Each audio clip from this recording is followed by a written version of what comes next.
Today is December 8th, 1995. The survivor is Ibolya Kaufman. I'm Jackie Liu. The interview is taking place in New York, USA, and it will be conducted in English. Today is December 8th, 1995. The survivor is Ibolya Kaufman. I'm Jackie Liu. The interview is taking place in New York, USA, and it's conducted in English. Okay, can you tell me your name, please? Ibolya Kaufman. And how do you spell that? Ibolya Kaufman. And what was the name you were born with? Weiss. Can you spell that, please? Weisz. And do you have another first name? Your whole first name? What do you mean? Ibolya? Ibolya. Oh, I didn't say Ibolya. Ibolya. Okay, and when were you born? And December 24, 1922. And how old are you now? 73. Okay, and where were you born? In Munkac. Can you spell Munkac, please? M-U-K-A-C-S.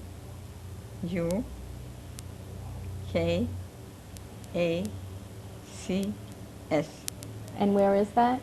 Czechoslovakia. I mean, now it's Ukraine. And when you were born? It was Czechoslovakia. Okay. And what was your father's name? Samuel. And your mother's name? Serena. And what was her maiden name? Myself. Can you spell that, please? M-E-I-S-E-L-S. Okay. Did you have brothers and sisters? I had 4 sisters. We were 5. And what were their names? Yolan, Margaret, Magda, Gabriella. Okay. And tell me something about your home when you were a little girl. Can you describe what it was like? Okay. We were living in, it's not an apartment, but it was like little homes in one backyard. We were like 4 Jewish families, and the landlady, she was in one apartment. And it was a beautiful backyard, flowers. She kept a very nice backyard with flowers and fruit trees. And it had a long, long, long backyard. We used to go there, all the kids from all the families. We used to play there. So we didn't need summer camp, we didn't need nothing. We were happy as anybody could be. Was it a Jewish neighborhood? It wasn't a Jewish neighborhood, it was a mixed neighborhood. But like next door to us and both next door neighbors, they were also Jewish. And what business was your father in? My father was an accountant. Were you considered middle class? Middle class, we were middle class. Mm-hmm. And what kind of religious upbringing did you have? We were Orthodox, but not fanatic. My mother was very religious.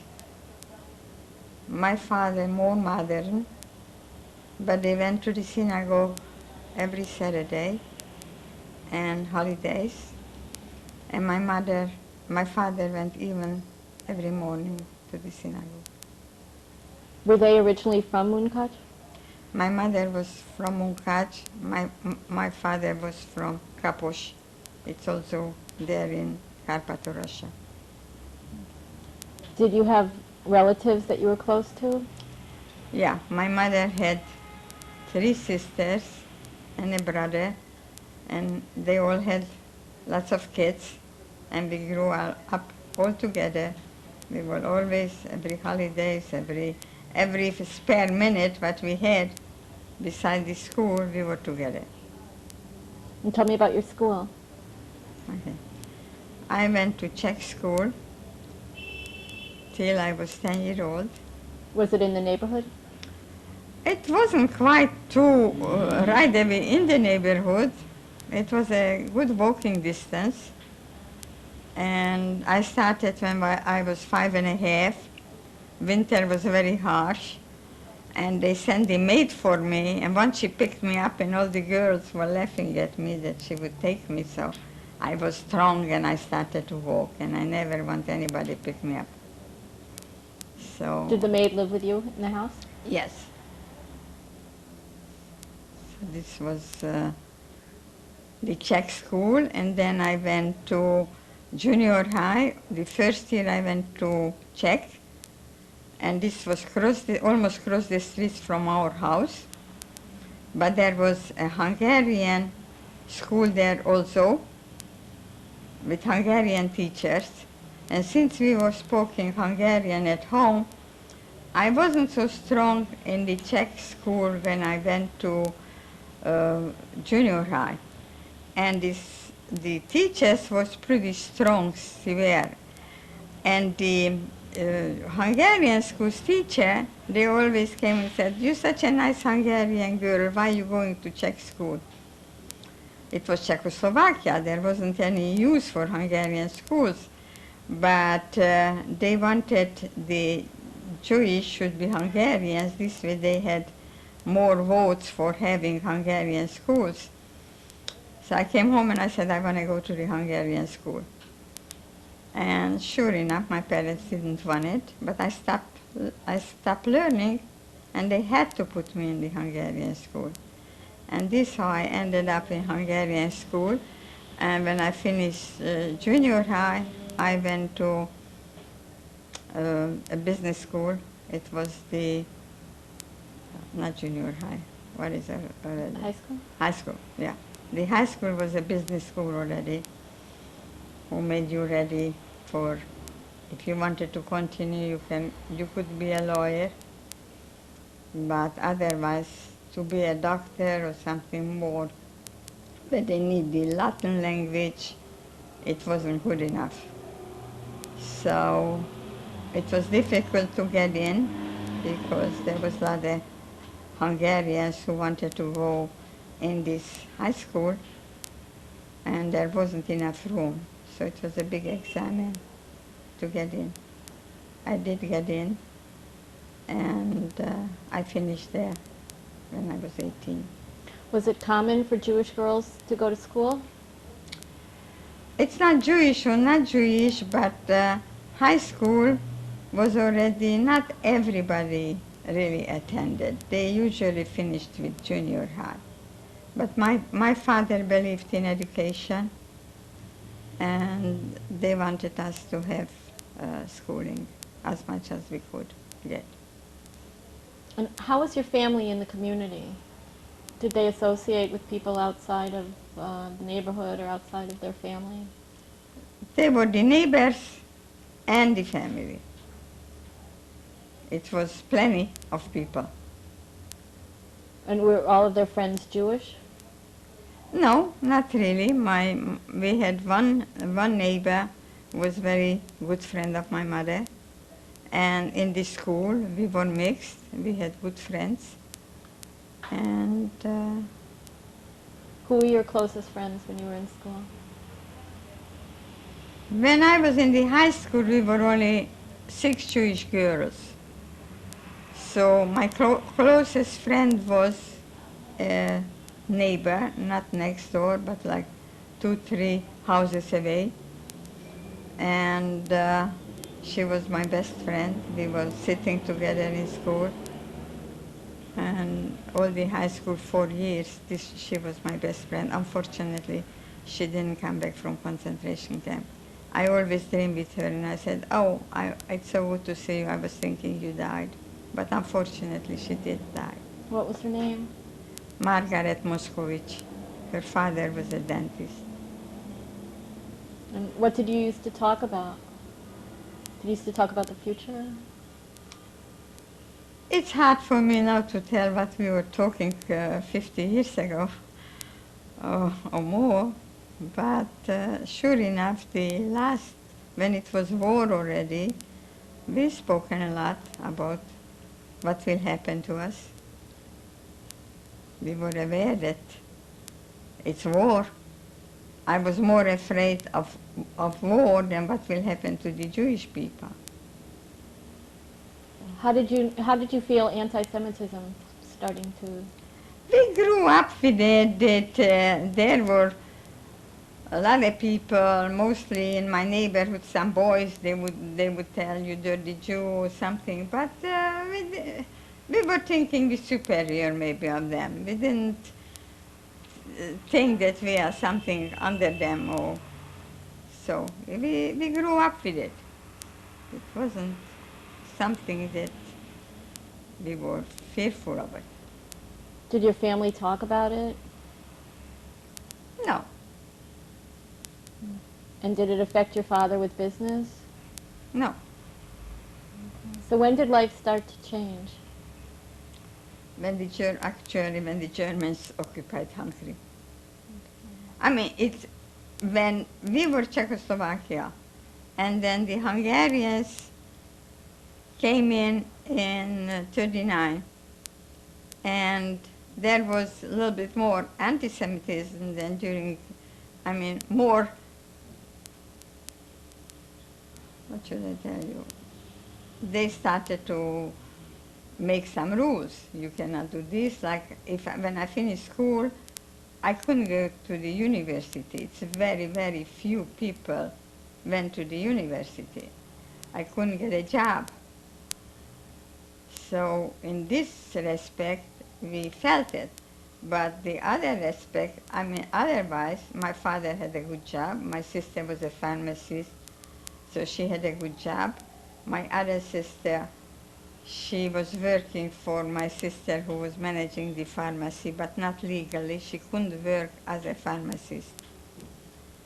But after the war, when we came back from concentration camp, they acknowledged that she was there and she could continue, and she's now a pharmacist in Israel.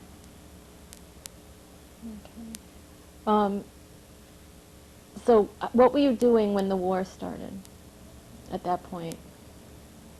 When the war started, I was still in school. Mm-hmm. When I finished school and I couldn't go to work, I couldn't get a job, as a little girl, I always liked to sew, and I always wanted to be a seamstress. But it wasn't the best profession. So my father said, when I finish school, I can do what I want to. So when I finished school, I went to Budapest. I wanted to learn to open like a business with sewing. But going to Budapest, in the train, they had like sirens. We were afraid they will bombard, so I was so scared. I went to Budapest. I was there 2 days, and I came home. But I bought some patterns for myself, but you couldn't get like now all over. And I bought some designs from a designer, and I came home and I opened a business on my own. With 5 girls, I hired some girls, and I had a very, very, very good business. But it lasted like 10 months, and then the Germans occupied us, and this was the end of it. So tell me how that happened when the Germans occupied. How that happened? One Sunday, we were all at home and listening to the radio. Probably we felt it already that it's going bad. And suddenly the radio stopped telling that the Germans occupied Hungary. So then when you didn't have to see anything, we felt that it's the end of us. We were very scared, very frightened. And sure enough, like when they came to Munkacs, the German the soldier, they went from house to house to occupy some apartments. We had a big apartment, and they came in, they looked at the bed, they saw it's nice and clean, so they said, okay, we stay here. They pushed us in 3 rooms, and they occupied 3 rooms. How many people came in? Do you remember? 3. And they occupied 3 rooms, and in one way, we felt more protected because then the other soldiers didn't come to bother. Did you stay in the house with them? we stay in the house with them. They wanted to cook in the kitchen, and my mother kept a kosher home. So my mother said she will rather cook for them. So they always wanted some potatoes. And then we took it, my mother didn't want them to see that we have a maid. So we took it in their room, and my father came with us. They didn't want us to go in when they were there, the three soldiers. We became friendly with them. They even asked us to go to the movies, but we had the yellow stars. First time we wouldn't go with the German soldier, but it wasn't allowed to go. So even if they asked us, we wouldn't go. We said, it's not allowed and we are not going. And then they started to always talk to my father. My father was telling them that he was in the First World War for 4 years. He was a soldier also. And they were talking about their family. So we became befriended with them. But one day they came home drunk. And they started to scream already outside, Ibi, Gabi, our names, me and my sister. We were a little bit frightened, but they just went in their room and started to break from the curio cabinet, the glasses, the porcelain, the knickknacks. They started to break it. We didn't go in, we didn't look, we didn't ask them why they're doing it. But when they took us to the ghetto and we had to leave our apartment, my mother said to them, you see what they're doing to us? So they said, you know why it's coming to you. So this was the end of their friendship, that we were thinking that they're friendly. Tell me about being taken to the ghetto. Okay. How did that happen? One day they decided that everybody has to go to the ghetto. So they said, this street is ghetto. Who didn't live in the streets that was designated for ghetto, we had to move there. So my sister had a friend who was a doctor, her husband was a doctor, so they gave us their cabinet, but it was 2 rooms, and we gave up 1 room for another family who was our friends. There were 7 families in this, not apartment, it was like a house, but split. So on this floor, we were 7 families, and there was 1 kitchen. We used to, all of us, 1 kitchen there. And we knew that this is not the end. They will not let us stay there. Every day we were waiting what will happen. What were you able to bring with you from your own house?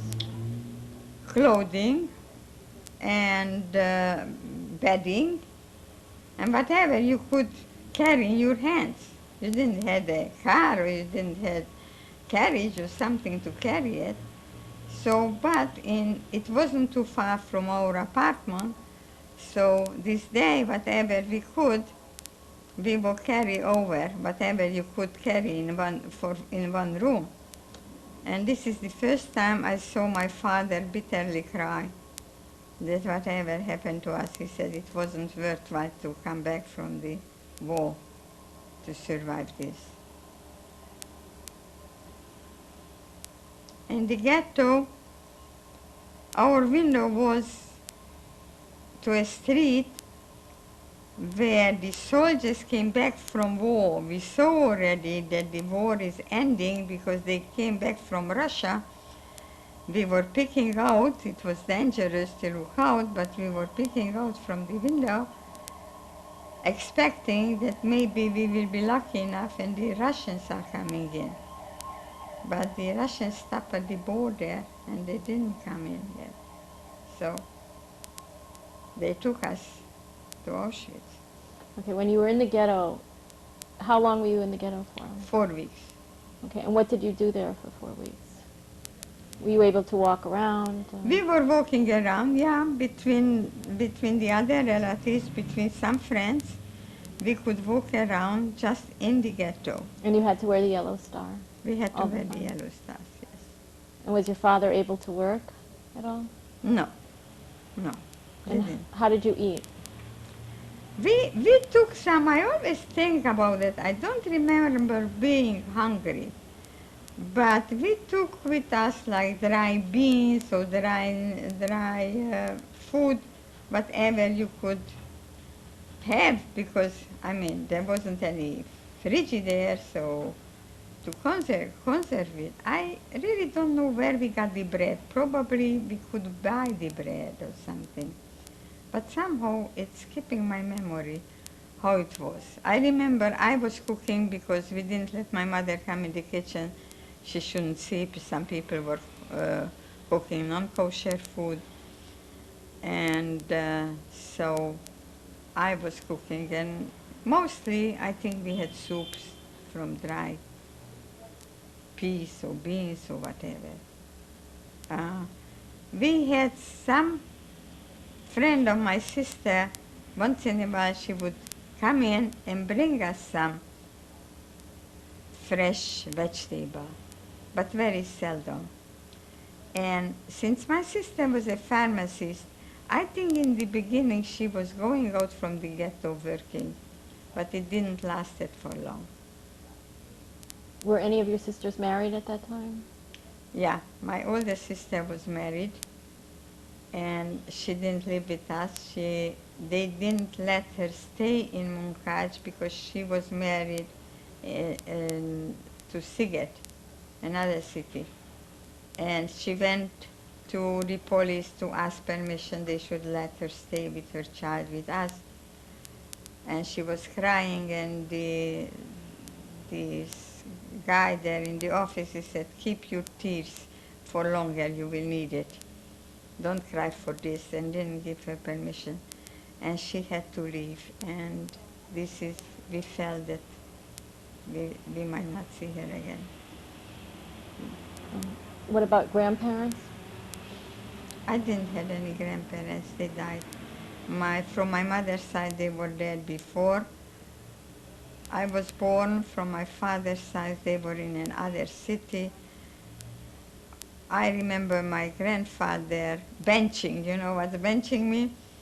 My father took me, he should meet me. I was a very little girl, but I remember very clearly. I would like to know how old was I, 2, 3, or 4 years old, not older.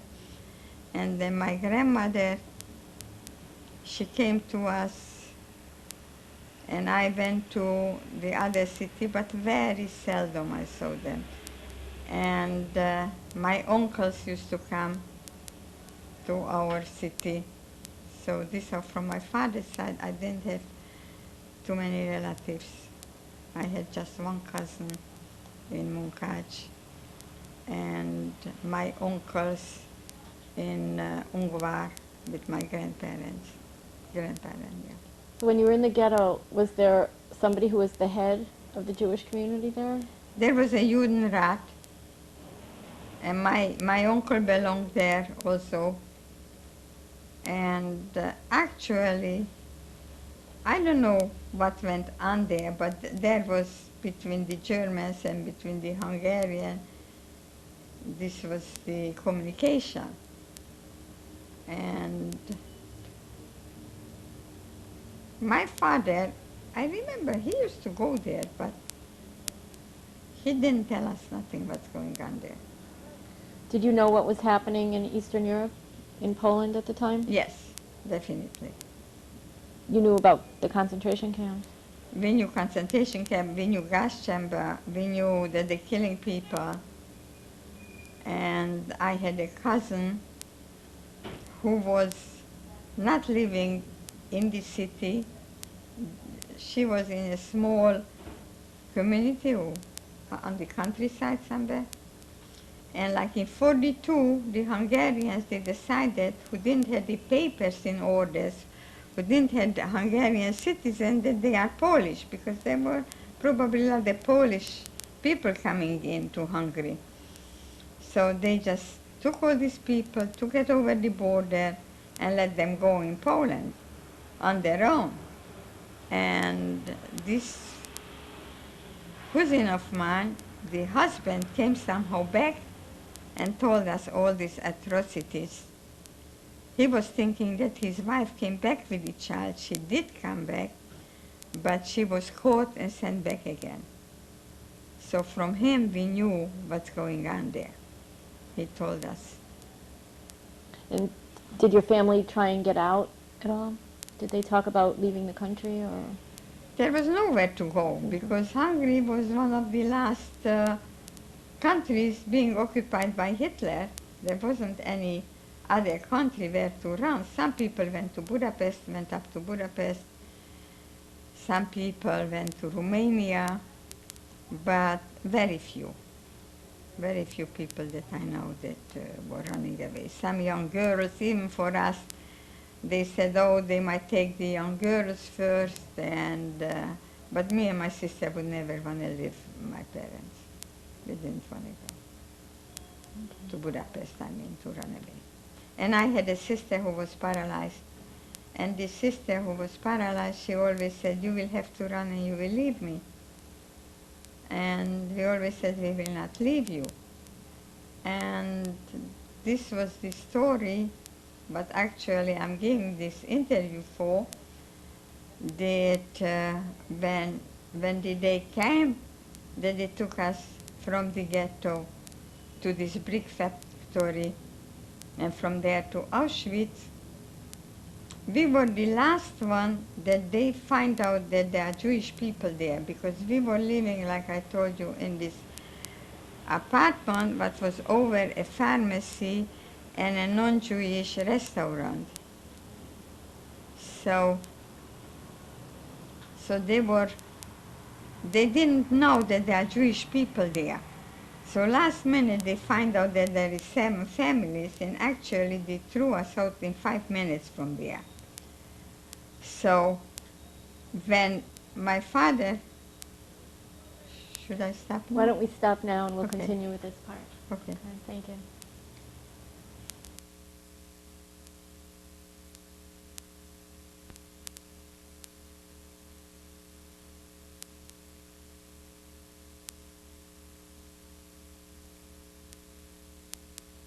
Ibolya Kaufman.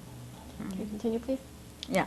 So like I told you, when the time came that they threw us out from this one room from the ghetto, we had to just get dressed and run down. And my father was trying to wheel down the wheelchair on the staircase, but was not so easy. And when we came down, we couldn't go through the street. We had to go through the backyard and a wooden shed. And the wheelchair couldn't go out on this little hole. So my father, with his bare hands, was breaking it that he can pull through. And by the time we arrived on the street, there was like already 15,000 people waiting in line to start to go, and we became the first in the row. We arrived about like 500 yards or something when a German car stopped and said, what is it? No wonder it's so slow. Told my father to go on the street, not in the middle of the street when everybody was running. So we were running ahead, and my father stayed with my sister on the street, on the side street, when a Hungarian soldier approached him and told him to leave my sister there. He should run. And my father certainly didn't want to leave her, and this Hungarian soldier shot him. So when we arrived to this brick factory, we waiting, we didn't know what happened. We asked everybody. Everybody knew because they saw what happened, but they didn't want to tell us. And suddenly with trucks, they start to bring in old people, little children who got lost on the way coming, because it was like about 3 miles. And you can imagine all the old people and who couldn't run. So they just fell down, or they picked up the sick, the old, and bring in with these trucks. Suddenly we saw our sister. We took her down and we started to ask her, and she said, everything happened because of me. This was the only thing she could tell. Either she didn't want to tell us or she couldn't, but there was blood on her hand, so we realized something happened. And then some people started to tell us, yeah, he was shot on his leg. So we were still hoping that he is in life.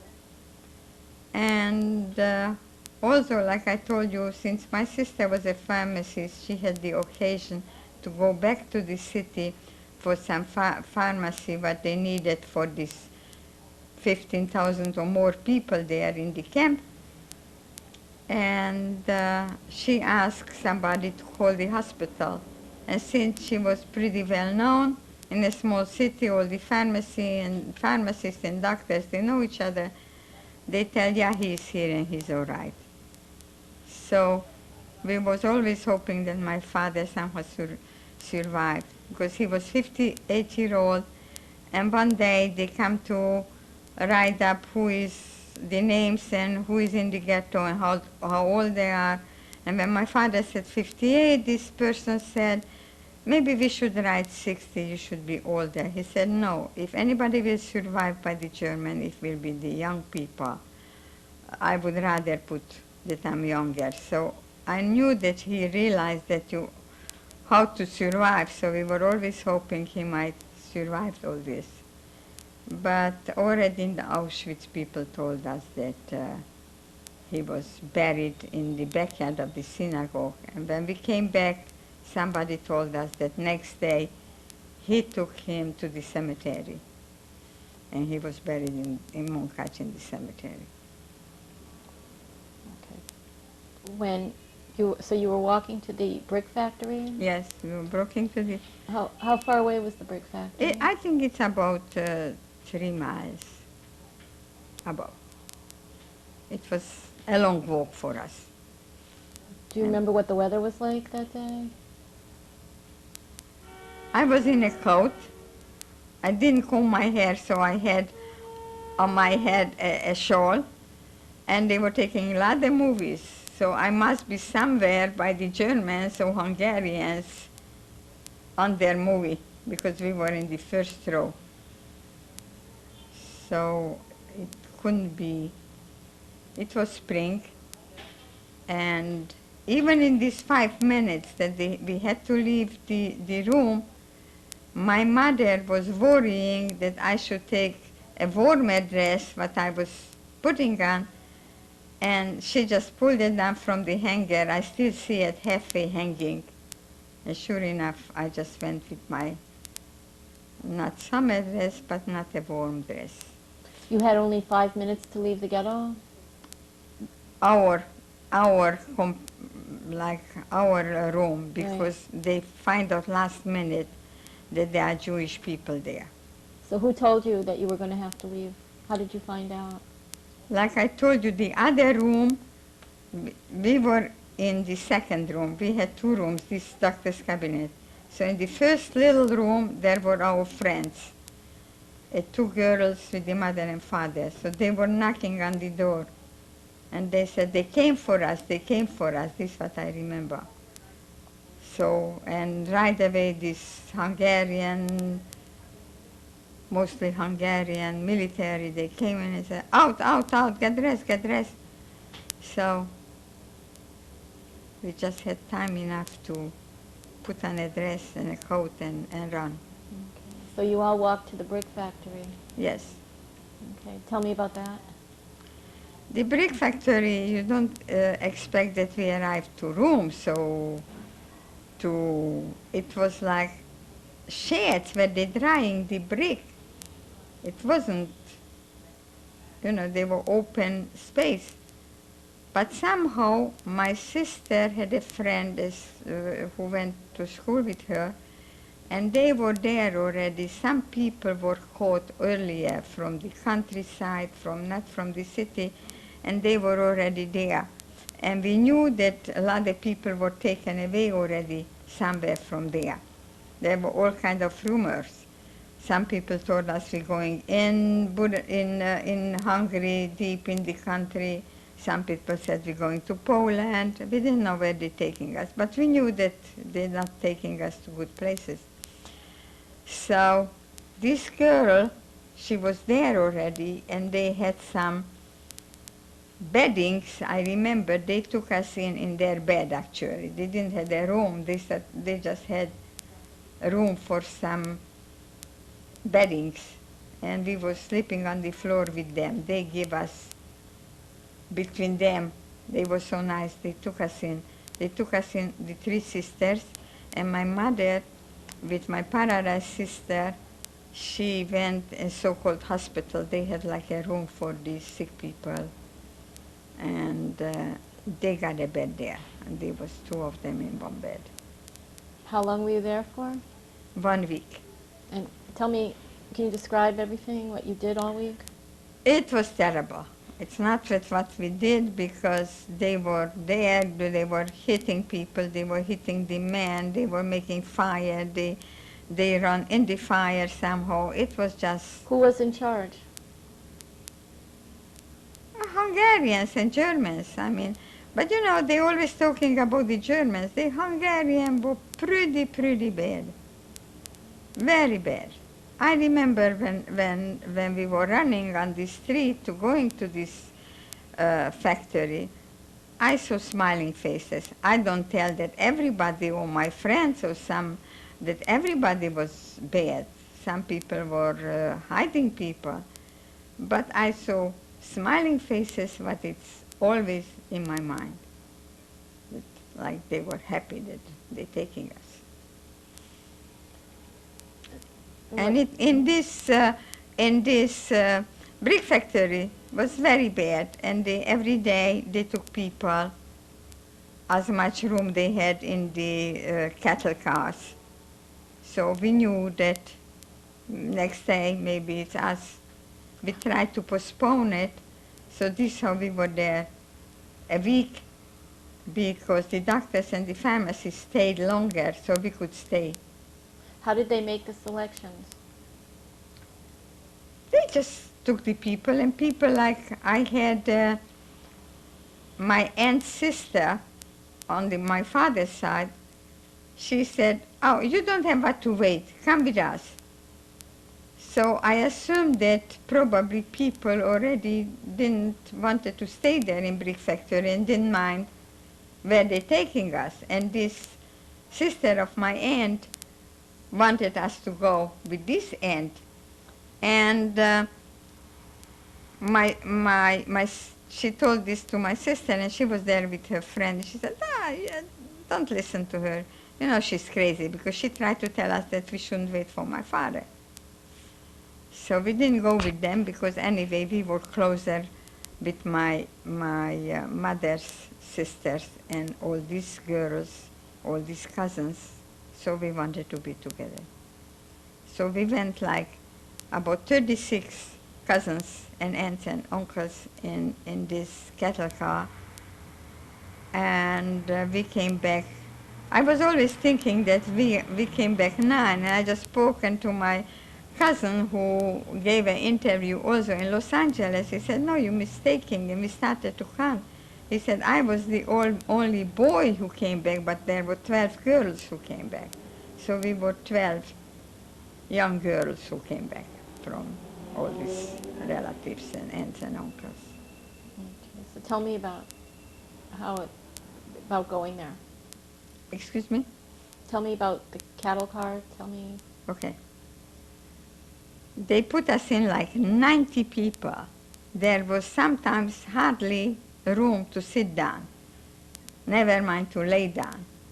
Since my sister was sick, she could lay down with my mother. And Did you still have the wheelchair for her? yes. And my cousins, they had the grandfather who was 83, and they made made room for him to lay down.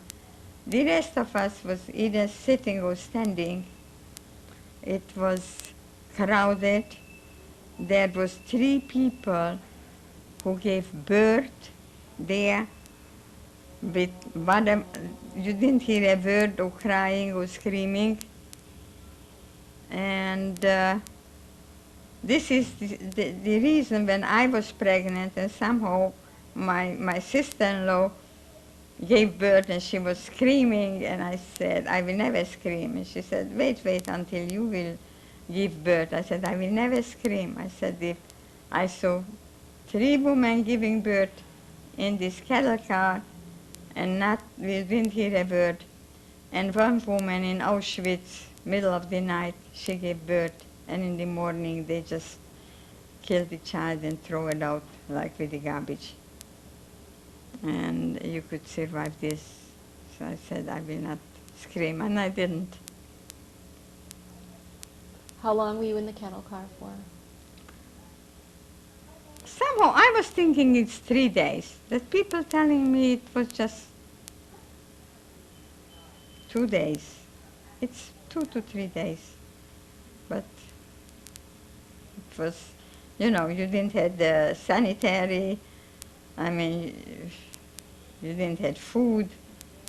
We had some food what my sister was bringing in when she went to the city, and it was not some sausage what was not kosher. And my mother said, you don't have to eat it yet.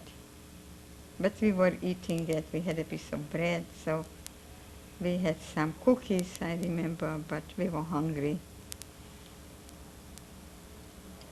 And after 2 days, you arrived? We arrived to Auschwitz. And Did they open the doors while you were traveling? Did they stop at all for air? no, they didn't open the doors. But one night, somehow my cousin looked out, and another train came from Auschwitz, and there were two guys who were probably, how you said, taking care of these cattle cars, the motor or something, and they said, they're taking you, this is when we heard the first time the word Auschwitz, they're taking you to Auschwitz. It's a very bad place. He tried to tell us probably if he can, maybe we should run away or somehow. And his friend said, don't listen to him, he's a bad guy. But he tried to tell us that they're taking us to a bad place.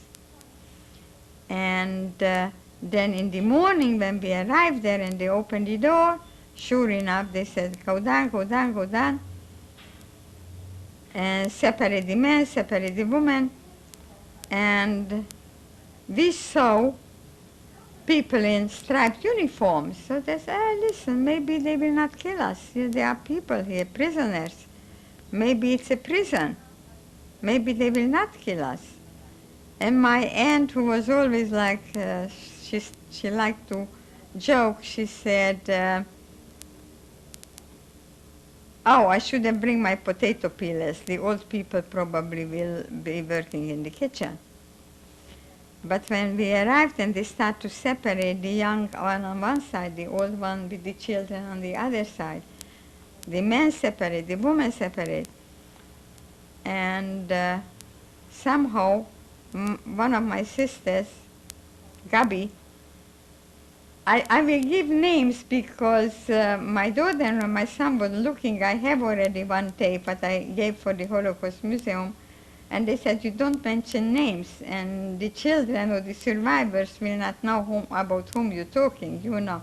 So my sister Gabi was pushing the wheelchair with my sister, and she was already like... What was the name of the sister in the wheelchair? Magda.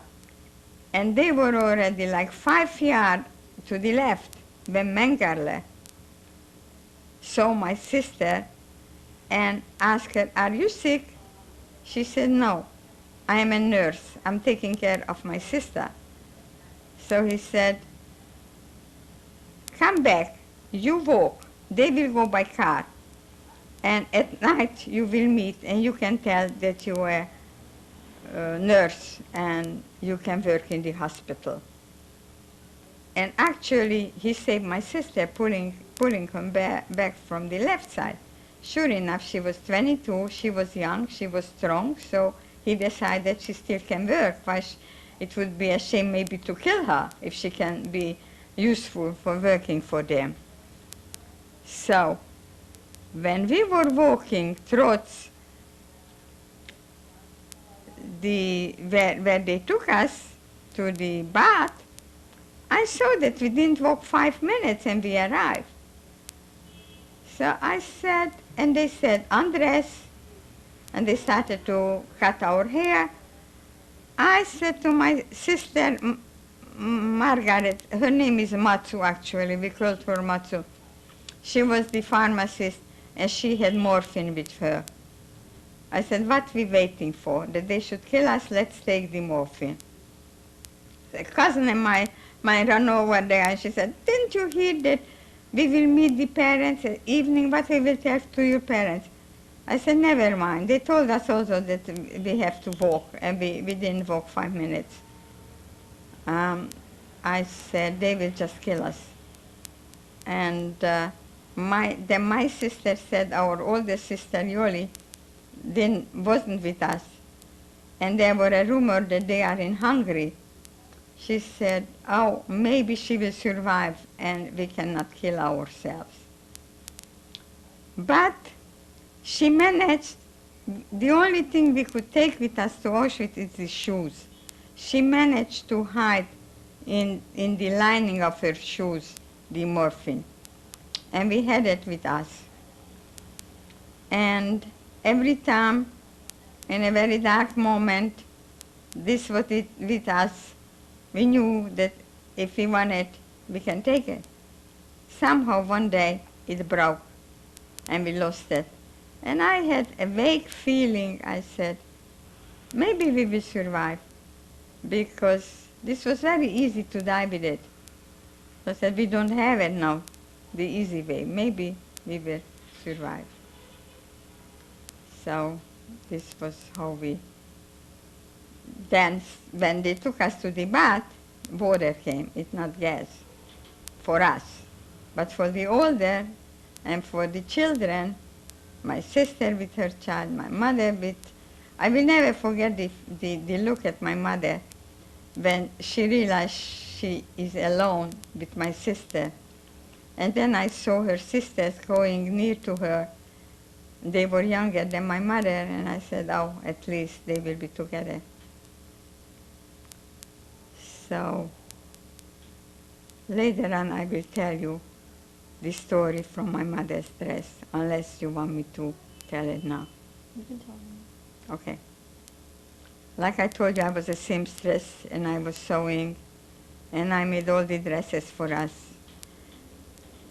And my mother was in a dress what I was making for her. And when we were already in Auschwitz, next lager to us was a Czech lager, and there were all the people and children in their own clothing. The German was smart enough to leave one spot that if some control or something comes, they can show off that they have old people and children. So, some good people between us, I mean, there were all kinds of rumors when we were there. They said, oh, maybe our parents live somewhere, maybe they are somewhere in another camp. And these Blockeltestes, these Polish girls, not Polish, Slovak girls who were there already 3 years. And they were like the couples to take care of us. We were 1,000 in one barrack. There were 30,000 in one lager, 30 barracks, 30,000 girls. And they would always tell us, look at the chimney, your parents are burning there. What are you screaming? What are you doing? You just don't realize you came in through the door and you're going out through the chimney. You will never walk out through the door. You were going out through the chimney. And then some older ladies, like, I mean, older, they were in the 20s, maybe they were in the 30s, and they tried to support us, and they said, don't listen to her, she's crazy, don't listen to her. So, between 30,000 girls, we had some time in the day, then they let us out, we could go to the toilets or to wash ourselves. There was one barrack, only toilets, and one barrack water that you can push through and get to a forceps and get a little water to wash yourself or wash your dress or whatever you need it for.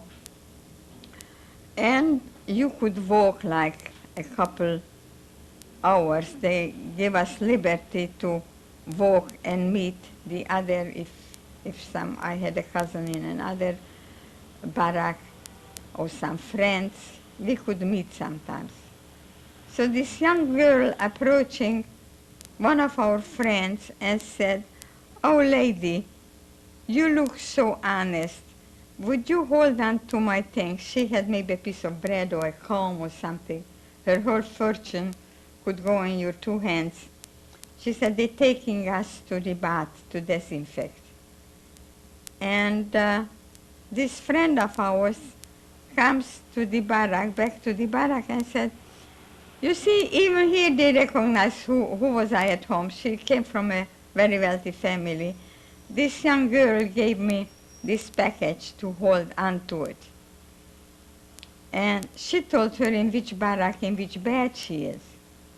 Evening comes, she comes back from the disinfect place, where usually, if you had already your dress, you kill the lice on it or you disinfect it yourself.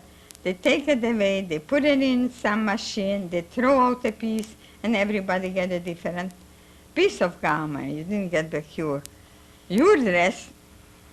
So she comes back, and what is she wearing? My mother's dress. So you cannot imagine the feeling, and I begged her she should exchange her dress with my dress, and she gave it to me. And then we realized that if my mother's dress came back between so many thousands and thousands of people, that this girl had to select our friend who was sleeping near us. I'm shaking about it, that how this dress came back to us. So sure enough, we were crying for 3 days, knowing what happened to our mother. And 3 days later, unexpectedly, they took us to the bath, and they took away my dress, my mother's dress. I always recall this story as my mother's dress. So this was the. What else? Tell me more about your daily life there. The daily life. Arriving to Auschwitz, and when they took us to these barracks, I looked at it, where they're taking us, and I was thinking that they're taking us where the horses live. You know, somehow this reminded me where the horses are. When you got to the barracks, they were totally empty? They were empty, totally empty, and these wooden benches, they weren't beds, they were, I don't know how to describe it. They were 3 stories, 1, 2, 3, and they pushed us in on one platform, okay, platforms, let's see. On one platform, we were like 13. Also, you couldn't sit up high because above you were a platform. There were 3 platforms. And you couldn't lay straight neither. You had to lay on the side that you should have room enough. So we were with the closest cousins and sisters and my cousin's aunts. So we were together there. And somehow we must have fallen asleep, because I remember waking up and I see they were bringing in like bricks and cement. after I realized this wasn't brick and cement, this was the bread with the soup. This was the bread with the soup. But as hungry as we were, we couldn't touch it. We wouldn't eat it.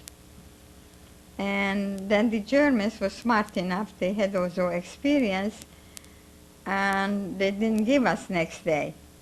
They were waiting until we got real hungry to eat it. Okay, we're going to stop here. Okay. Thank you.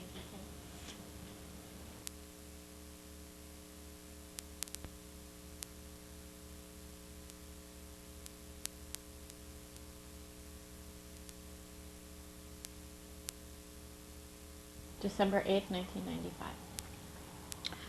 Okay, I was talking to you about the food. So in the beginning we didn't want to eat the food. Then we started to eat the bread, but we still didn't eat the soup. And then, like I told you, my cousins had their aunt with them, and Aunt Sarenka, who was older than us, she said, listen, we don't know if we survive. We don't know what's the end of this. But if you will not eat this food, what they're giving to you, for sure you will not survive. Try to eat. Because somehow she ate the food. So they gave us in a big pot the food. And I don't even know how we ate all of them from this one pot. Probably we had a little cup or something. So when the soup was liquid enough, I tried to swallow a little bit. And I tried to force myself that I should eat this soup. But my sister Gabi, she didn't eat for 6 weeks. She didn't eat just a piece of bread, what we get. And sure enough, she started to be shaky. We had to worry for her. She had some blisters on her hand and on her mouth. And what wasn't on the advantage of nobody, because there was always selection and selection. Sometimes to the gas chamber, sometimes really they take us to working camps.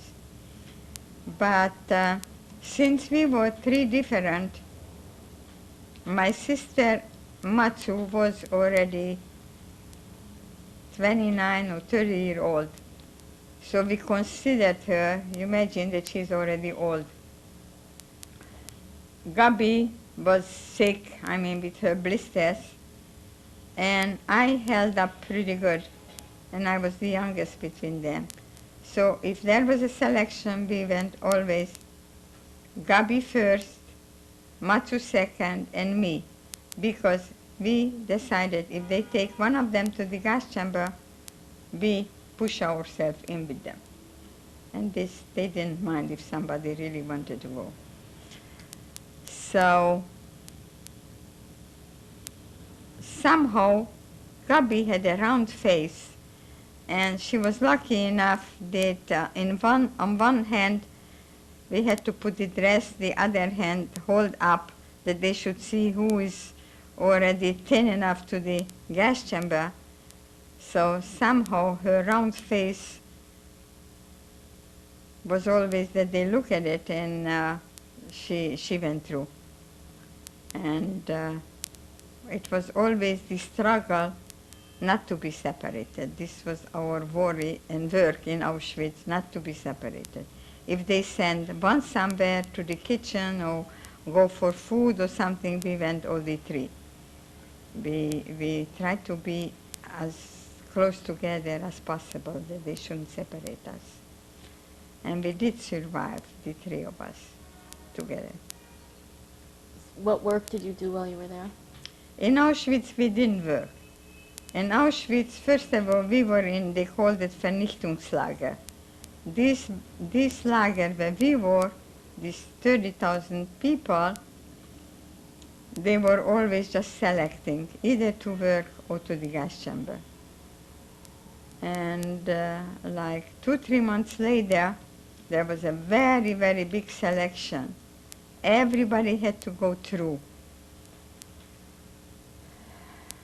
But I had a function, I had a function like I was a doorman. I had to watch if anybody goes in or out from the barrack, but wasn't the best position because either you get beaten or you would have to beat up the girls, what I wasn't ready for. But luckily, my broadcaster's mother was her assistant, and she was always sitting by the door. So nobody really dared to come out anyway. And she was protective on me a little bit. And she was telling me that they are so mean or that they are like this, that she's there 3 years and with her daughter, but she had another daughter whom she had to bury there, who died, and she told me the atrocities what they went through. They came from Slovakia. We find the barracks, but they were building the barracks. They were under terrible conditions. So she tried to explain me why they are like this. This way they have a little better life. I mean, I cannot really blame them because we were there like 6 months.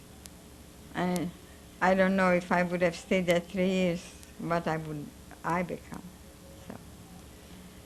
So I went off the track. I don't know what I was telling you. Yeah, so when they had this selection, we had to hold like a chain that they went through from one side to the other side. And when we saw that all our cousins went through to the other side, we left the chain and we started to run after them. But let's see, they selected 500 or 1,000. When they were counting at the door, how many going out, when we arrived to the door, they cut off, and we stayed there. So you can imagine how miserable we were. All the cousins are gone, and 3 of us stayed there. And for days, people were telling us, oh, you're lucky you stayed because the others, they went to the gas chamber. So it was not enough that we were worried that we left alone. We had to already worry that maybe they killed them. So we didn't know from them until we got liberated and we came home when we find out that they survived. But this was a very, very sad day for us. And later on, we went through always selections, and it was always worse and worse. We became worse and worse. We were always afraid that they will select us separately. And one day and night, there was again a big selection, and somehow we ran away, and we went to another barrack. It was all empty. It was all empty, the barrack, and we were scared. What did we do? We let the others go. We don't know what they will do to us. But slowly, the Lagerälteste and the helpers who were helping her, like the staff, came back there. So we realized that the people are gone, only the staff. So somehow they didn't question us what we're doing there. And from these people, I had a very good friend with her mother. I never saw them again, but I told you, this Moshkovich Margitka, that she never came back. So a lot of people were selected this night. So this was maybe one of our chance also that we survived. Then,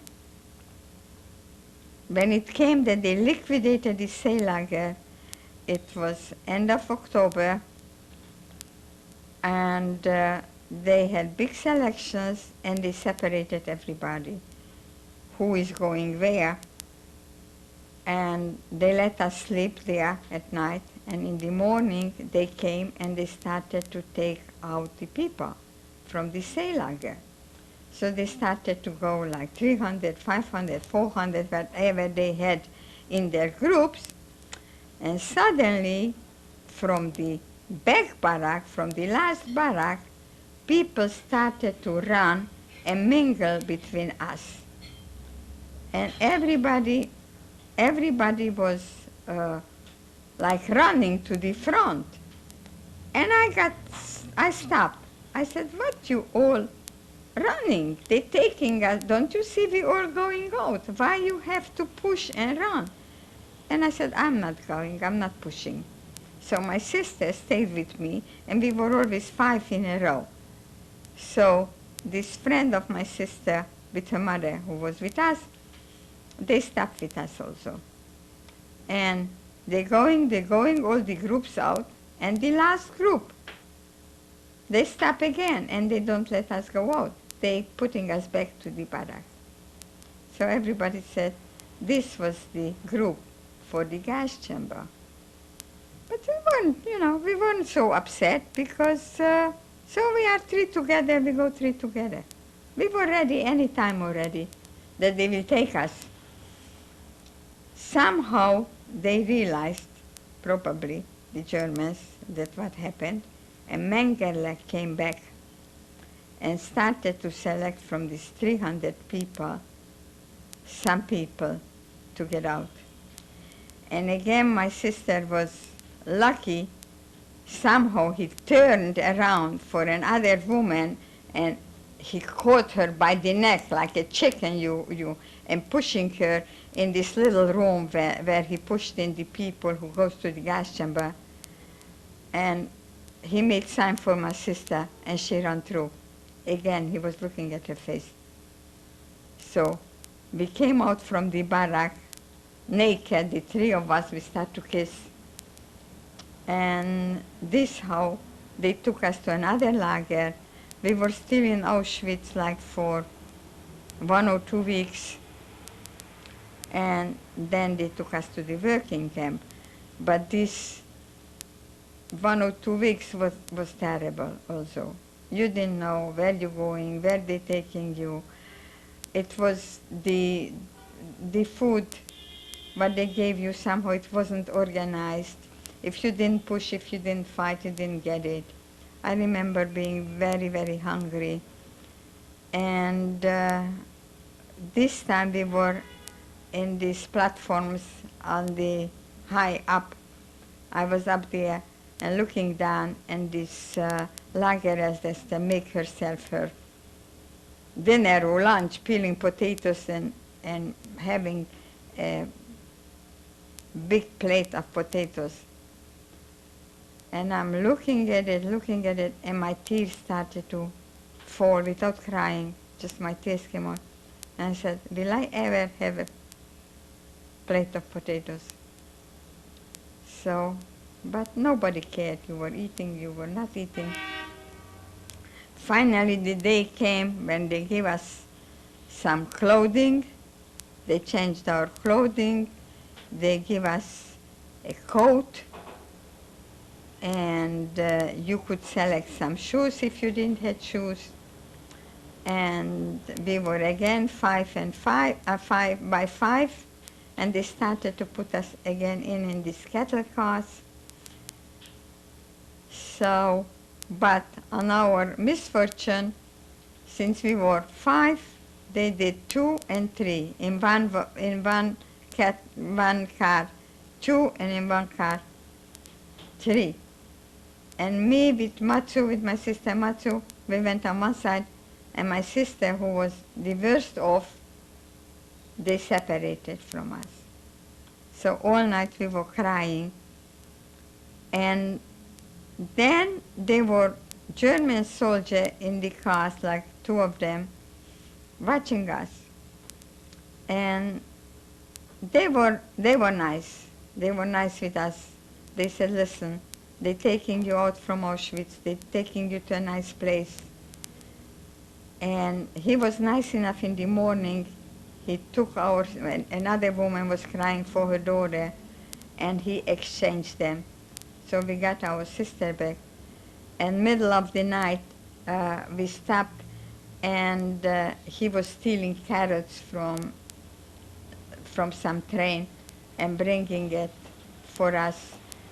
And we were eating these carrots after 6 months, not eating any raw food.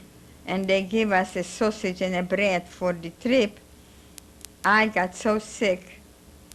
I got terrible diarrhea. And I just couldn't think about anything. I was just feeling so bad.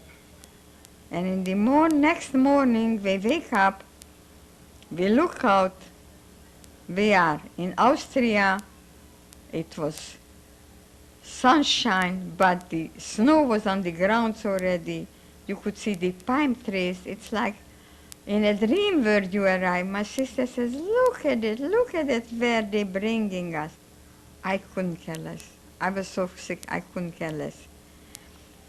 But this is finally when we arrived to Austria, and they took us to Lansing. It's near Linz, and it was a factory who needed workers, and they were designated like they got 500 girls. But this time we were a mixture of Holland, Czech from Theresienstadt, Polish girls from Lodz. We were 500, but all mixed together. And they took us to this place, and they started to count us and register us, and who is from where, and who is how old. And I was so thirsty, and I saw the water, but they didn't let us go to the water for a sip of water or something. So it lasted for me for hours. And finally they let us in to this big, huge room. It was they called it the old paper factory. And we saw banks. Everybody had a bank for themselves. And they gave us a cup, and they gave us a plate and a spoon and a toothbrush. We were thinking they took us to heaven or something. And then they were bringing a soup. And it was from Savoy cabbage. And till now I like this cabbage, because I didn't think that I ever ate such a good food like this plate of soup. So this was our first souvenir with this Austrian place. From there, already they designed us for work. So some people had to work outside, some people had to work in the factory. I was fortunate enough that this sister, who was always, that we had to take care of her, and if we had a piece of potato, something good, we gave it to her, that we made her a little bit that she should eat something. So suddenly she finds these Czech people from Theresienstadt, and since she finished Czech school and she always had Czech friends, somehow she wake up and she started to be friendly with them. And these people from Theresienstadt, they knew that you have to have some position in a camp. The only way to have a better life. So they started to talk already to the German and organize the people. Suddenly one German woman said, we need 2 dressmakers. So my sister, oh, I heard it, she said, my sister is a dressmaker. I tell him between the 500 people, maybe 200 to 300, they said they're dressmakers. But this Czech woman who was talking to the Germans, she already liked my sister. She said, your sister is a dressmaker, let's take your sister. So this is how I was elected to be one of the dressmakers. And I had a better life. I didn't have to go to the factory, I didn't have to walk, because the factory was like also about 3 miles away. And in cold, in snow, in winter, in bad weather, the girls had to go there, and it was not the easiest job. They were making the thread for the bombs, and it was high acidity. And the camp, we belonged to Mauthausen, the slaves, and the factory wanted to give milk for the girls, and Mauthausen didn't allow them that they should give the milk. my sisters were selected as pharmacists to the laboratory to measure if the acidity, how is it. So they had a little bit easier job, but still it was with the high acidity that they were working there, and still they had to walk so far. And but the problem in this camp was we weren't already threatened that they're killing us. The gas chamber wasn't there, but the food was very, very little. They gave us very, very small amounts of bread, and the soup was, my sister said, like the water what you're washing dishes, because we belonged to, there was a Russian prisoner camp, and they had the kitchen, and they gave us the food. Probably, but the German gave them and didn't steal. They steal the rest of it. And this is that our soup was just like water, and you get this very small piece of bread daily. Tell me about being a dressmaker. What did you do there? Okay. Being a dressmaker, they selected two dressmakers. The other was selected between these Czech girls. She was older than me, and she had no idea what does it mean sewing. And I had to actually work almost for both of us, so teach her. And she kept telling me, I will teach you English because we will be liberated and you will need the English. And she made me nervous. Here I'm working. I didn't dream about it being once liberated. I was resigned to my fate of what she's talking to me, that learn English. And so I said, you learn how to sew. So we're supposed to, if the girl's dress was torn or something, uniform, we're supposed to fix it. And but we never came to it. We were working for the German women. Their uniform needed shortening or fixing, so we were doing this. And then slowly they would bring in material, make me a dress, make me a skirt. It came to it that I had so much work that the German SS, who was above the women, gave them orders that they can come to me only if she gives permission. So she would give permission for one dress. They would bring still 2 or 3. I couldn't tell them no. And they hardly gave me something. I remember once I made a beautiful coat for one SS, and she gave me like a very small piece of cheese.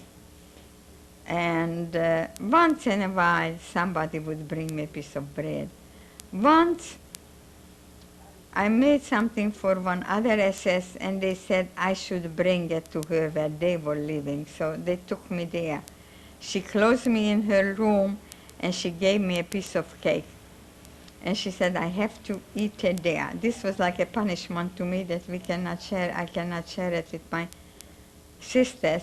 She said, the Germans, they don't have this neither. She got it from home. And after I ate this piece of cake, I felt like for a whole week I wasn't hungry. But when she opened her closet to take out the piece of cake, I saw onions. I had a craving for the onion, but I still wouldn't dare to tell her, give me an onion. In her mind, she wouldn't imagine that I'm looking more on the onion than on a piece of cake. I don't know. So this was one of the food that I got. So once in a while, I got an extra piece of food. But like I'm telling you, we shared everything with my sisters. And one day, a German who was watching us and see that I'm working so late at night, he said, why are you working? You don't have to work overtime. I said, I promise that it will be ready for in the morning, because the Germans were living halfway through the factory. So when some group went to the factory, so this one German would stop there and give them whatever I finished. I said, I promise it will be finished in the morning. So he goes in his room, he comes out with his soup. He said, if you're working so hard, at least eat something. He gave us his soup, and we were 3 girls there. We split it on three, and I start to eat it and thinking that I leave for my sisters. And one more spoon, one more spoon, one more spoon until I finish the whole soup. I go in the barrack when my sisters were sleeping and start to cry and cry. I said, Regina, what happened to you? What happened? I said, I ate the soup.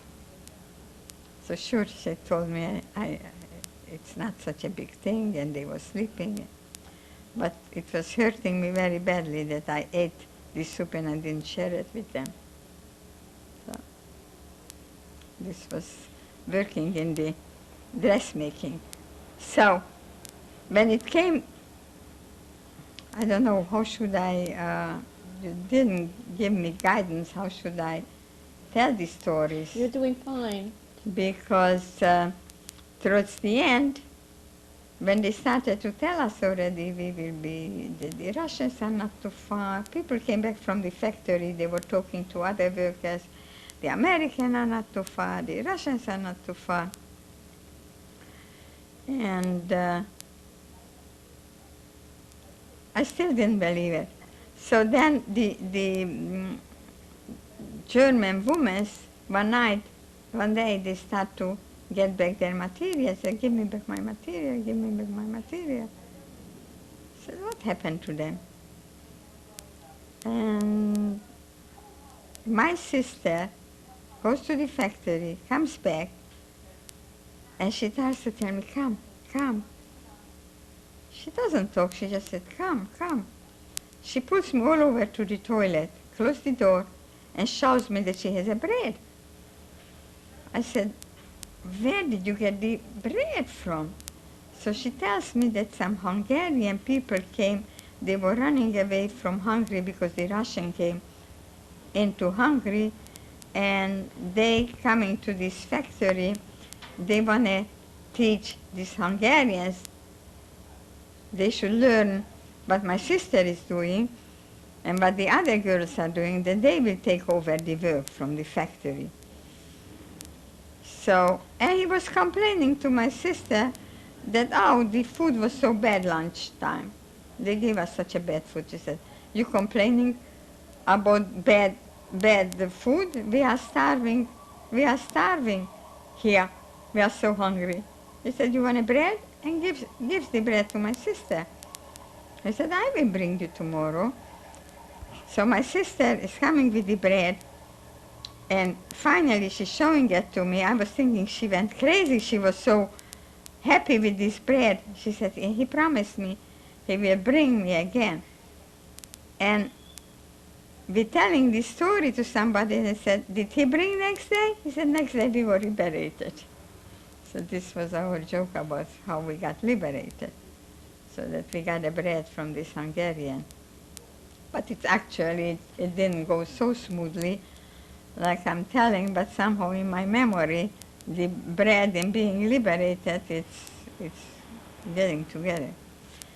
But meanwhile, let's go back on these months that we were there, and then I was sewing. When we arrived there, they give us new clothing, underwear and striped dress and a striped little jacket. And somehow it was made from wood or what, this material. We were scratching, it was itching. So it was itching, I was thinking always, I'm itching from this shirt.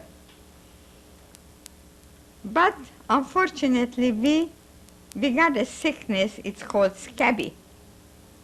Scabby is like a microbe, it goes under your skin and it's itching. And if you don't get a cream to heal it, you're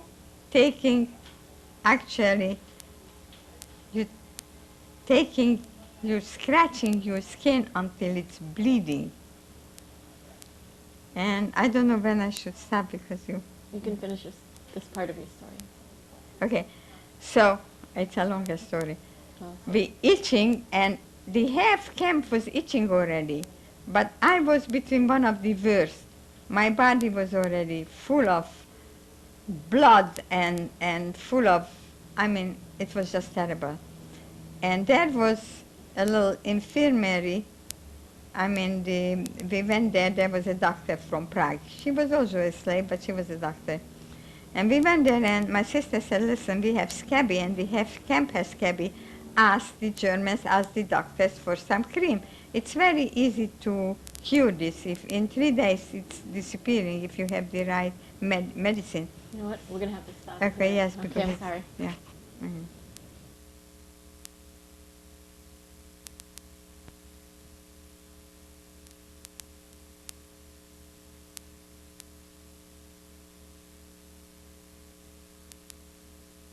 $95. So like I continue with this scabby, that it became so badly, and when we went to the doctor, she never saw this. We lived in a small city, and the people used to come to the pharmacy to buy the medicine. So my sister knew exactly what it is. And she tells to her, listen, this is scabby, you better tell them. She said, oh, it's avitaminosa because you don't eat properly. So one day they said a German doctor is coming to inspect the camp. Anybody has something, we should go and see him. So the 3 sisters, we went in line and we were waiting, we showing it to him again. He said, no, it's avitaminosa. He was a doctor from Germany, a young doctor. He never saw neither what scabby. It went on until my sister fainted in the factory. She couldn't take it any longer, and somebody took her to the doctor there in the factory, and it was an old Austrian doctor. And when my sister came to herself, she explained to the doctor what is it about. Because meanwhile, we developed furunculose, and we were like pussy and bloody. And so he said, you're right. I will send medicine for 6 to try out. If it helps, I will send for more. So we were between the 3 sisters and 3 others who was very, very badly. We got the medicine. And sure enough, we got better. But meanwhile, until I was so sick, I was praying to God, I was praying to my mother, I was praying to everybody I should die. I shouldn't wake up in the morning. I said, I don't want to wake up. I don't want to go through another day. And this is when I somehow lost all my faith. We were religious at home, and somehow I just lost all the faith and everything, that we should lose our parents, they should kill everybody, and we have to suffer like this. I said, somehow, somewhere, something is wrong. And so when we got better, I still had to face all the furunculose. I had it under my arm, and it was still misery. But we survived this, like all the other miseries. But this was one of the worst part of my staying there. And so what should I? Tell me about liberation. Liberation. Okay. So one day the Germans tell us to go outside to the backyard where usually they used to make the Zählappell to counting us every day, like we would have disappeared somewhere like thin air. And they said that they have to go, they will leave us, but the war is still on, we shouldn't run away, that there will be somebody coming from the factory to watch over us, and but the war will be end pretty soon. But meanwhile, there was a rumor, first of all, the night before, the soup what came, we didn't dare to touch, somebody said it's poisoned. And then there was a woman who liked us with my sisters, and she was the maid for the Germans. She was from Yugoslavia. She was like, I think, half Jewish or something. And she overheard what they were talking, and she said, listen, when they tell you to go somewhere, you just don't go, stay here. They had orders to take us somewhere and kill us. But this guy, this German, he was a pretty good man, and he didn't want to do it. He didn't want to go through with it. And they called us over, and this when they told us that they're leaving, but we shouldn't move from here. We shouldn't run out, that these people will watch us from the factory. So they put a guard by the door, and they left. And then I remember some people started to throw in bread. And the girls was catching the bread, but one would grab from the other. They were grabbing from each other. I was already back in the room when I was sewing, and we were looking from the window how they fighting over the bread, and they just grabbing it from each other until you could see only crumbs. And the soldier looking at me, standing there, he grabbed a piece of bread and throwing us over the window. So we who were standing there and watching this scene, we got a piece of bread.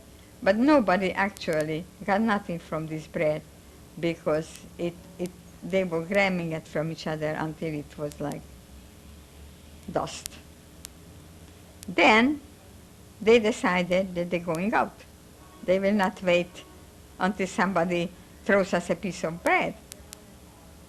There was a road by the door where the road went towards the factory, and there was a mountain, and over the mountain there was the life. We used to always look up. You see cars, you see people, so it was like we are somewhere in a pit, and there is a real life. So when the door opened and the people started to run, they didn't run on the street. Everybody ran on the mountain.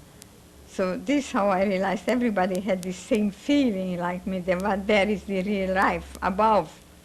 So people went from house to beg for some food. And then they came back and they said there is a flour mill, and the lady gives a piece of bread with some milk. So I said to my sisters, let's go. It was the next door neighbor actually to our camp. So we go there, and the lady standing with the big bread and some milk and gives us. And my sisters was too proud. They didn't want to come in to beg for the piece of bread. I mean, we didn't have to beg. She gave it to us, but they felt like we're going begging. So a little girl saw that they're standing outside, they don't come in. She took out the bread and the milk for them. So they accepted. I said, yeah, you're accepting it from the girl, but you didn't want to come in. So we were as hungry as we were, and all swollen from hunger. We still had our pride. But then, after so far of so many years away, the days, I'm mixing them up. I don't know, it was next day or 2 days later, but it was 5th May that the American came in and liberated us. So you can imagine the feeling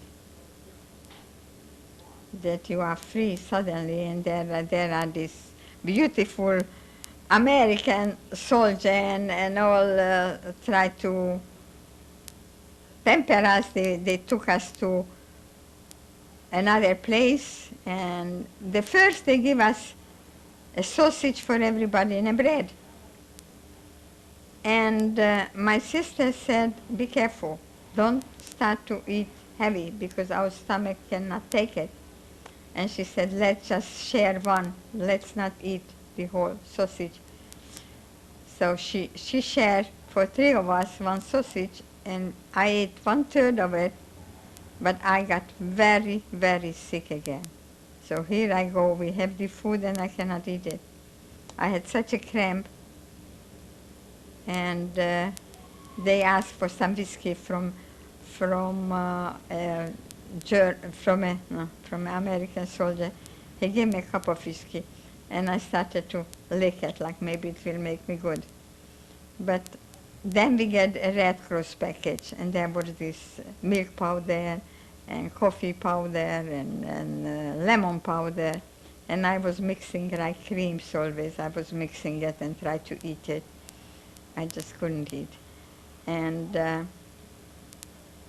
then somebody had an onion, and she gave me the half of it, and I sewed for her a shirt. So we were still there in the camp because I still had time to make her, I remember, the shirt that she should give me.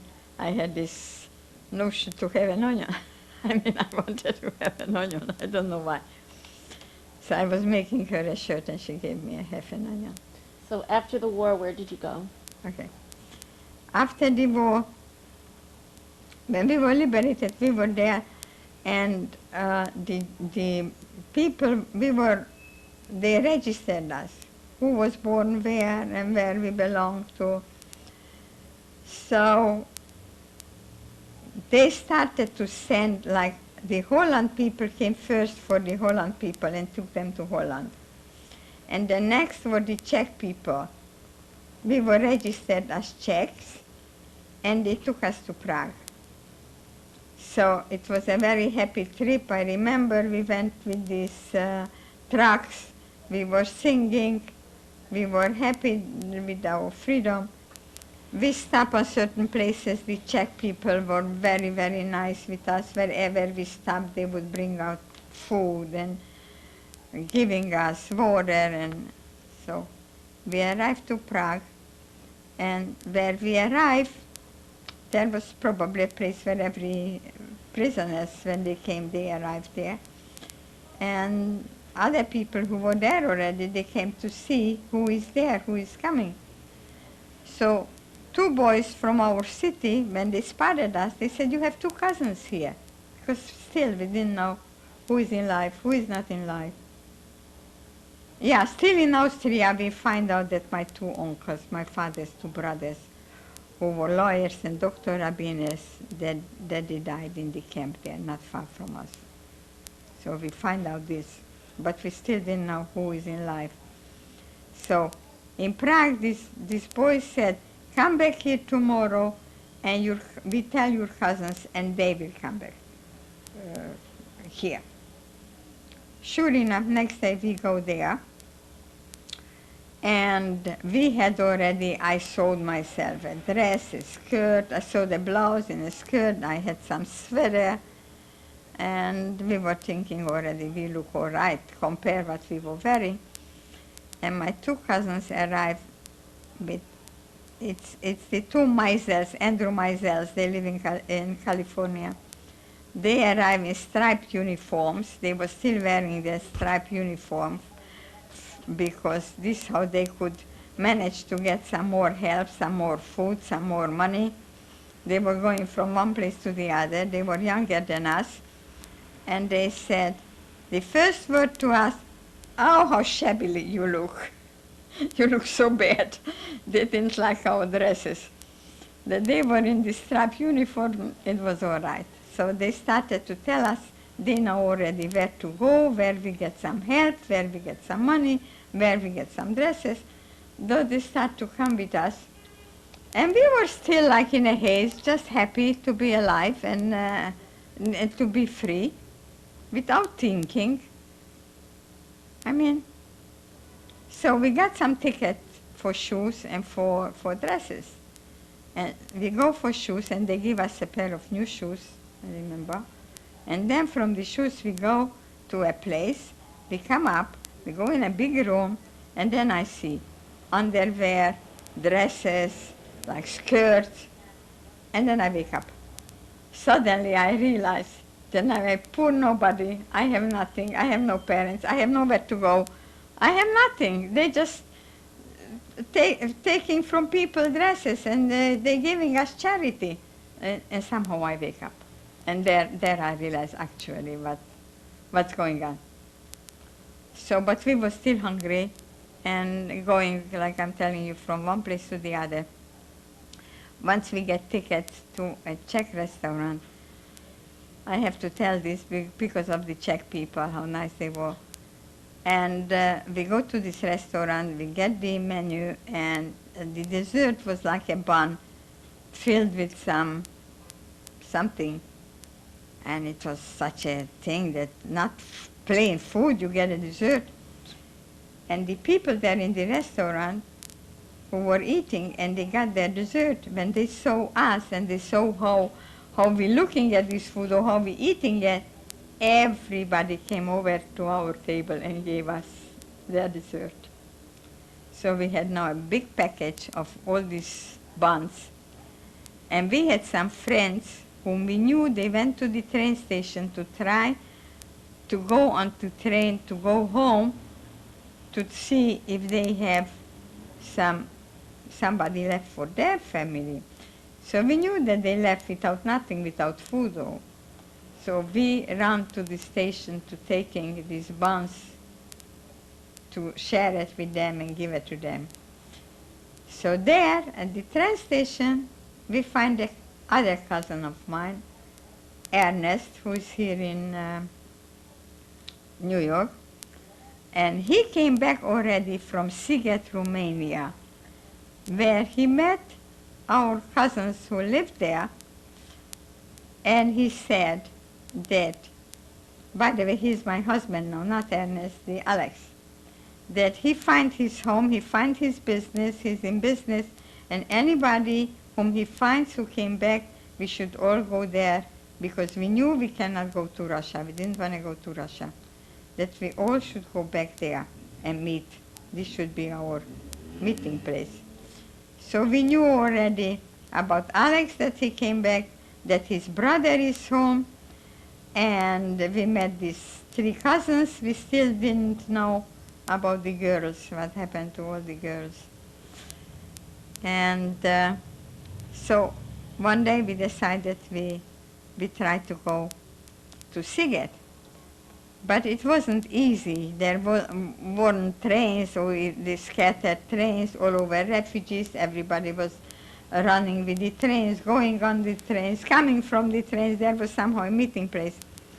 So one day we decided that we're going to Budapest. It's nearer to Sziget, that somehow from Prague we can go easier to Budapest.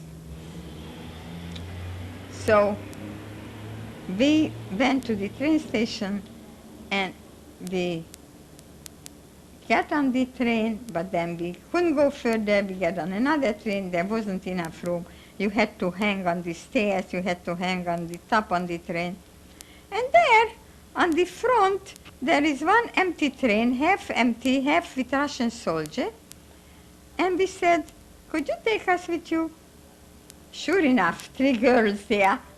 Little did we know why they're taking the girls, and they didn't want to take our travel companions, the boys. They said, yeah, we take the girls. We go on the train. It was easy to go on. It was not so easy to get off. I was the first one to run away. They were running after me. They were chasing me. But somehow I managed to hide myself. A boy hid me, whom he knew me from our city. He hid me. And he covered me. When the Russian came there, he said, oh, it's my wife who's very sick. So somehow they didn't look at me. And then my 2 sisters ran away. Then when the train arrived, when we arrived, we didn't dare to get off the train. We were afraid still that they are looking for us. So somehow we managed, when it got empty somehow, we ran away, and we went next day to another train. And this is how we went to Budapest. And we arrived to Budapest, and it started again. We didn't have a home. Somebody took us in.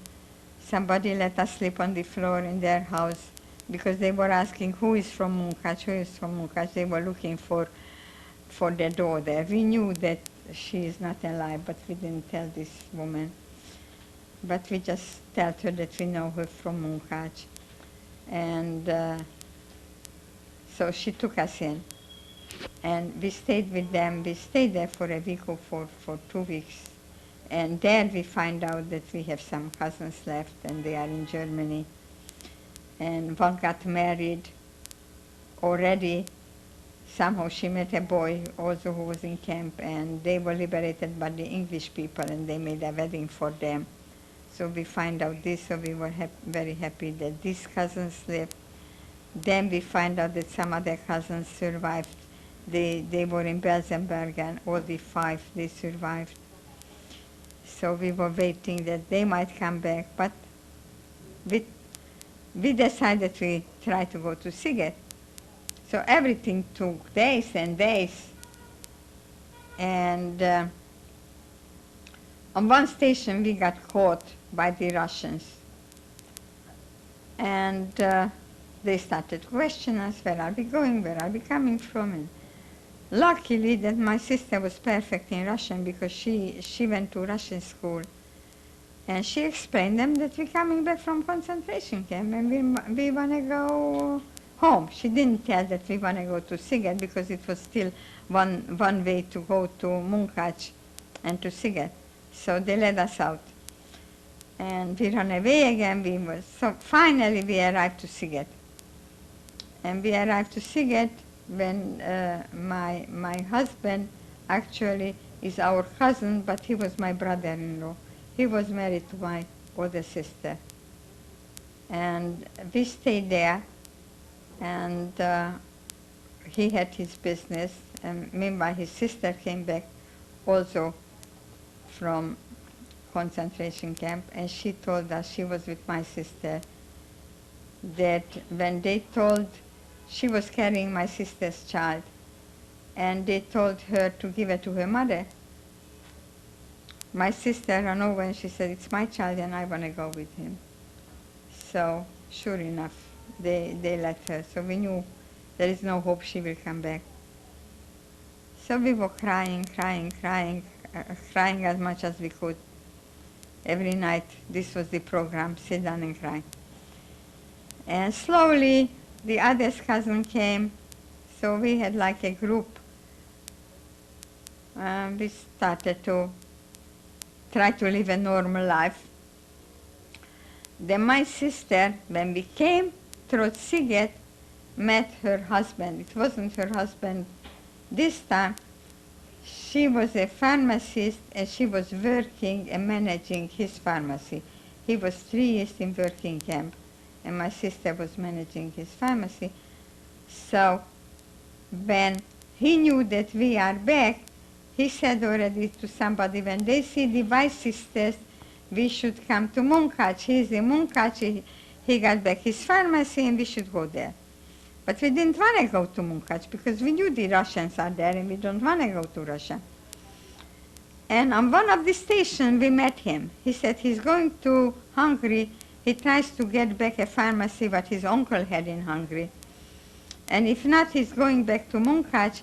And he told us, we promised him that we're sending back our sister to Munkac. So those days you could still go towards the frontier with the Russians. You could go from Romania or from Czechoslovakia. You could still go and come back. So my sister wanted to go, and we said, okay, go to Munkac. And then for a couple of weeks we didn't hear from her, nothing. So we were scared, and one day a letter comes that they want to get married, that they will come to Siget, that we should prepare and we should make the wedding in Siget. So they come to Siget, we made the wedding, then she started to cry. She said, I shouldn't get married, I shouldn't see what's happening to you first, and now I have to go to Russia. I said, listen, you like him and you like each other, and you the oldest one, why shouldn't you get married? We took it normal. But unfortunately, it was a big mistake, because this was one way that we got separated. Because her husband was always a rich boy, and he came back from the camp. He didn't find his sister, he didn't find his parents, he found the empty, wrapped out pharmacy. He didn't find his clothing, he had one pants. This was all his, and an empty pharmacy. And somehow, he lost interest to going somewhere. He said, if I can be happy with, we are married, we have what we have, I don't want to run further. So my sister stayed with him, and one day in Siget, my husband decided he wanted to marry me. And he was my brother-in-law, he was my cousin. I liked him very much as a brother-in-law, I liked him very much as a cousin. But I didn't like him as a boyfriend to be my husband. But supposedly my sister, when she was sick, And I adored that child. I was like crazy when the child was a baby, when he was, I could have, if they would have told me, cut your hands and legs, that should nothing happen to the child, I would have let, let it do it.